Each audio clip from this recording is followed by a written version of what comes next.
Welcome back to the Jake Bequette Show podcast. I'm your host, Jake Bequette, back in the house for another great episode this week. Busy week that was just capped off by the Republican Presidential Forum up in Iowa, the Family Leader Summit, the First in the Nation caucus state of Iowa, hosted by Tucker Carlson and Blaze Media. I want to discuss some of the things that happened there, and I also want to just touch on briefly the importance of having someone like Tucker partnering with Blaze Media and some of the personalities like Orrin McIntyre and Steve Days, who are over at Blaze, who were elevated through this forum, the importance of that.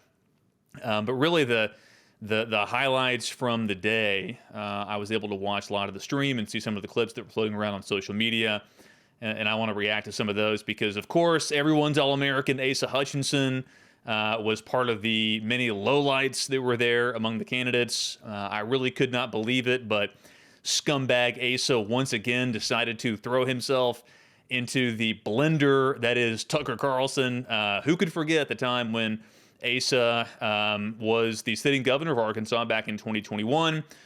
He decided to go on Tucker Carlson tonight and debate Tucker about why Asa was right to veto a piece of legislation that the Arkansas legislature passed, a law that would have protected children from genital mutilation surgeries and hormonal treatments here in the state of Arkansas.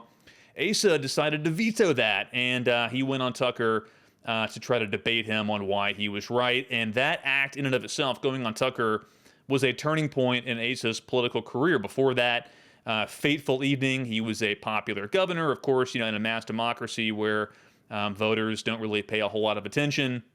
They see the R next to the person's name, and unless there's some kind of a scandal or bad press, that person's always going to be popular in a deep red state like Arkansas, and Asa was. He was, quote, popular.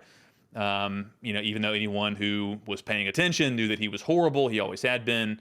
But the good people of Arkansas decided to elect him a couple of times to the governor's office. But anyway, he went on Tucker that fateful evening 2 years ago and, essentially poured gasoline on his head and lit a match. Asa, his legacy was never the same after that evening. I mean, I can tell you firsthand, being in Arkansas during that time and just all the discussions that were had. I mean, this was really a lot of people's first exposure to the dark side of Asa Hutchinson and establishment politics. In Arkansas, in the South, and in the country at large. I mean, it's really sad, but most people don't really understand just how bad, how rotten 90 to 95% of GOP politicians really are. They hate you. They hate your values. I know that's really hard for people to understand and come to grips with. As Mark Twain famously said, it's much easier to fool someone than to convince someone they have been fooled. There's a lot of truth to that, and people in the South, they're just instinctively, we're loyal people, that people get attached to politicians in the same way that we get attached to like football coaches. I always say that Arkansas always keeps our football coaches for like 3 years too long. We always keep our politicians for like 10 years too long. Trust me, I just tried to run against one in the U.S. Senate primary in Arkansas.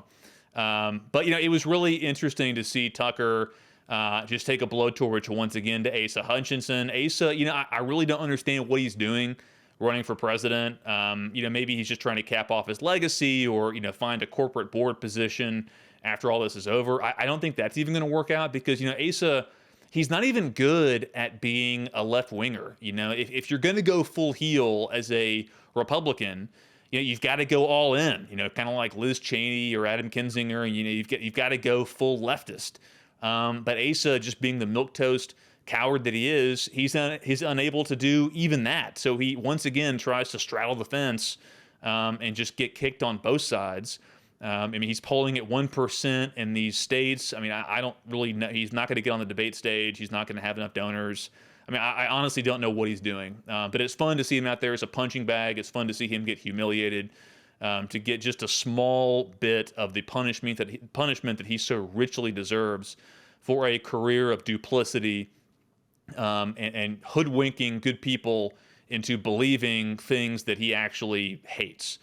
So Tucker, of course, took him to task on the bill that he vetoed. He asked Asa directly, kind of mocked him, saying how many vaccines he took.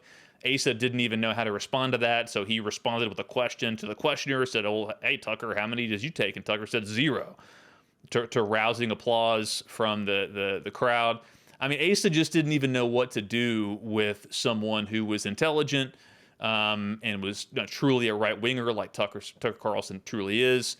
And I mean, Tucker as the host, he really exposed a lot of these candidates. I mean, he really, today he kind of drove a stake into the heart of the Mike Pence campaign. I mean, not that Pence was ever gonna really gain any traction to begin with, but just as being vice president and being just a kind of a good-looking old man who had some credibility on pro-life issues or whatever, and he was always going to get some support. But I mean, I really, it might be a good thing for DeSantis or Vivek Ramaswamy to see, Mike Pence, just commit harikari there on the stage. There was this moment where Tucker described, hey, Pence, you're in favor of sending more billions of dollars to Ukraine to fight this war against Russia. Why should we do that when we have all these issues domestically? And Pence, the phrasing of the question was, Tucker was saying, hey, we have all these American cities that are in decline. Why aren't you more focused on these issues? And Pence just gave a really horrible answer that was able to be clipped and turned into a soundbite. Pence is already melting down. He's on social media, or his staff is on Twitter trying to attack people like Charlie Kirk and Mike Cernovich, who were antagonizing him over that answer. And I mean, Pence is melting down. I don't really see how his campaign is going to last that much longer after this. And again, it might be a good thing for some of the other candidates to see their support, to see the people who are surely going to abandon Mike Pence after this meltdown with Tucker Carlson.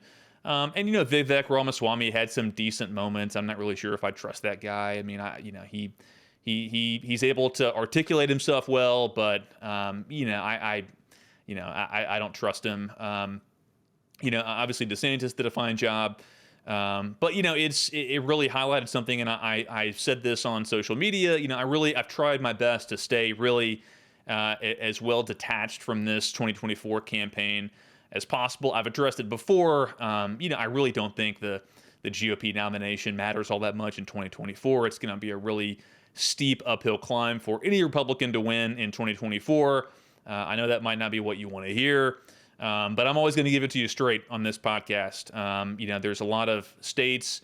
I mean, whoever the GOP nominates, whether it's Trump or DeSantis, they're going to lose the popular vote. They're going to have to win kind of a tic-tac-toe majority in the Electoral College. But these with what the left has done with mass immigration and ballot harvesting and all these unconstitutional voting laws, states that were once red stalwarts like Arizona and Georgia and Texas, I mean, they're all blue or turning blue. It's going to be almost impossible for a Republican president to win in the current environment with the current system. And, ultimately that might be a good thing. It might accelerate the decline to a point where people are willing to, kind of start thinking outside the box. I really, even that though is not, I mean, I'm not trying to just dispense nonstop black pills here, but, you tuned into my podcast, so I'm going to give you what I believe. I mean, the only real hope to stop the federal government is for a red state, or even better, a group of red states, to defy federal jurisdiction on, whether it be essentially ignoring a federal court decision, or expelling FBI or federal agents from the states, to stop remitting taxes to the federal government. That's the kind of thing that would have to happen. But I mean, even Ron DeSantis is unwilling to take measures that drastic or that bold, as I would say. So really, there's not much room for optimism on the federal side in 2024. But it is interesting to see these forums because it is good to see the candidates be pressed by someone like Tucker Carlson, who actually shares our values. I think that was an eye-opener for a lot of watchers and listeners to that forum. Is wow, this is probably the first time that I've ever seen a presidential debate, so to speak, moderated by someone who believes what we believe. I mean, usually it's these generic mainstream media hosts who are all leftists, or closet leftists, like someone like Chris Wallace over at Fox, or who was it over at Fox. So it's interesting to see someone like Tucker, who is well spoken, who is eloquent, who understands where the base is, because he generally represents the base or has successfully been able to shape the base's opinions on things like Ukraine foreign policy, some federal issues. So it's been really encouraging to see that, and it's been great to see the Blaze. I've long applauded them for hiring Orrin McIntyre. I don't listen to that many podcasts myself. I just don't have the time. But one podcast I do listen to personally is Orrin McIntyre. I highly recommend him. I hate to be plugging someone else's podcast on my own podcast, but I'm happy to do it because I believe in his ability that much. And he was one of the analysts who was on site there at that forum, and he did a tremendous job. It was great to see him get a lot more mainstream exposure from this forum. Some of his takes were lighting up the social media interwebs like wildfire. Just some of the points that I've made, but he's got a bigger audience, he's got a bigger platform, and it's just encouraging to see people like him and Steve Deace and others, like Tucker, really free themselves from the mainstream media, kind of these legacy media outlets, and really let it rip, because that's where opinions are being formed. Again, we're at the tail end of a 100-year march, consolidation of power by the left. We got to be honest about where we are. The progressives have won. They've conquered every institution in America. They've got ultimate political power. Basically these red states. We're basically we're basically colonies of the federal government at this point. They take half of our income every year. We really can't even pass our own laws in these red states, because anything we do try to do, like the law that Asa Hutchinson vetoed, that is now tied up in the court system, just like the school choice bill in Arkansas is now tied up. Red states, if you fly too close to the sun, the federal courts are going to zap you, or the federal government, the bureaucracy, or like good old Orville Faubus, they'll send in the 101st Airborne on your ass. So really, there's really not a lot of room for optimism. But it is good to see, on the dissident right, so to speak, it's good to see some new ideas percolating, some new personalities like Orrin McIntyre getting a bigger platform, and some tougher, smarter people like Tucker Carlson really gaining a foothold in these mainstream debates. And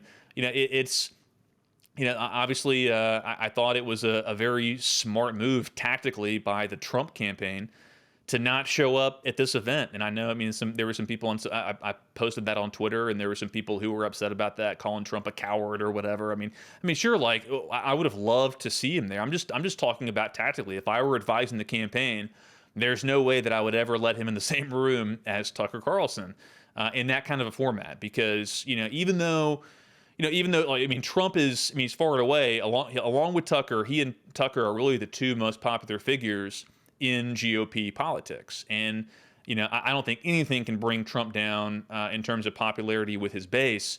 But the only thing that could possibly threaten that would be, some kind of a viral antagonistic moment with Tucker Carlson, because Tucker has all kinds of credibility.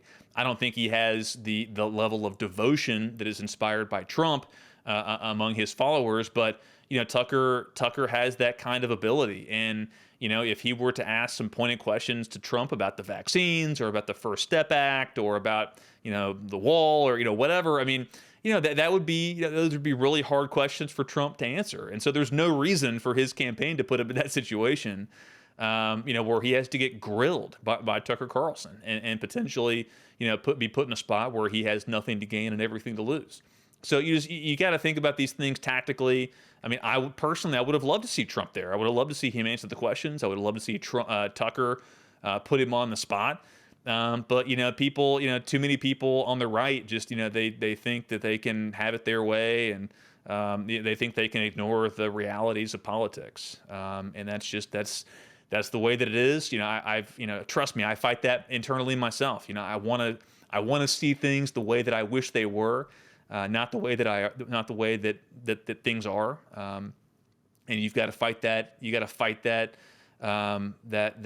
battle, because I saw the same thing in my campaign. When I ran for U.S. Senate against John Bozeman, a longtime incumbent, Donald Trump endorsed him, and so Bozeman was able to run, and his PACs were able to run a bunch of ads in Arkansas saying that he was the Trump endorsed candidate. And that got him a lot of votes, even though John Bozeman hates Trump. I mean, he publicly just said he supports Asa Hutchinson in the presidential race. But people just in a mass democracy where everyone who's 18 years or older gets to be a decision maker. People, you're going to have a lot of uninformed voters. That's just the reality of the situation. And Bozeman, I called Bozeman a coward every single day, challenging him to debates and trying to put him on the spot and make him answer for his record. But Bozeman didn't have to debate. Just like Trump, he's just going to sit back, and he knew that all he had to do was just avoid a viral moment where we could pin him down on something that would be embarrassing to him. I mean, there were a lot of opportunities on his record, but Bozeman just played keep away and four corners offense, and was able to run out the clock. So that's the reality of politics, and that's the reality of the system that we're in. This ridiculous system that we currently find ourselves in. But there's no use whining about it because there's really no political will to change it at the moment. So we got to do the best that we can. So that's the analysis that I'm bringing you on these issues and many more. There's a lot of stuff happening. I want to talk more about what's happening in the world of sports. I think on the next podcast I want to talk about this. There was a hearing in Congress this week about the Live Golf PGA Tour merger. I want to talk more about that. The Napoleon movie trailer was just released. I want to talk about that. And also I want to do a bit of a deep dive. There was another, as part of that Live Golf PGA Tour hearing, some senators gave some opinions on the nature of money in sports, and people who I respect, like Rand Paul, were giving opinions about the NIL system, and should college athletes be paid. And I really love to get my thoughts out there on that. So tune in next time, and I'll have some more of that, some great exciting topics and more. And until next time, be sure to like and subscribe. Give me a 5-star review. Share this on social media. This podcast is blowing up. There's been some exciting things percolating behind the scenes in terms of potential new content, new partnerships. So stay tuned on that. I really thank you guys for supporting me and making this podcast the success that it has been since we launched. So go ahead and tell your friends about this, tell your family about this, like, subscribe, share. And until next time, this is the Jake Bequette Show, and I'm Jake Bequette, signing off. Have a good weekend.